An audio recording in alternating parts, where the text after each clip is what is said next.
మీరు చెప్పేటివన్నీ జనం నమ్ముతారు అనుకుంటే మాత్రం అది చాలా భ్రమ.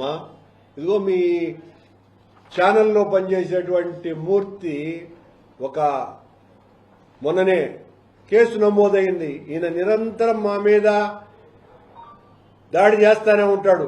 10 కోట్లు బ్లాక్ మెయిల్ చేశాడని TV5 మూర్తి మీద కేసు నమోదైంది. ఒక సినీ నటి భర్త అతని మీద ఇచ్చినటువంటి కంప్లైంట్.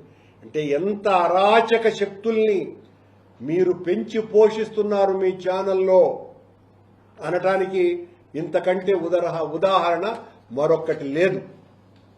ఇది మీ పాలనలో మీ హయాంలో జరుగుతున్నటువంటి ఘోరాతి ఘోరమైనటువంటి చేష్టలు, నిర్ణయాలు. ఒక్కటి కూడా భక్తులకు పనికి వచ్చేటువంటి నిర్ణయం ఈ సంవత్సర కాలంగా మీరు చెయ్యలేదు అన్నటువంటి విషయాన్ని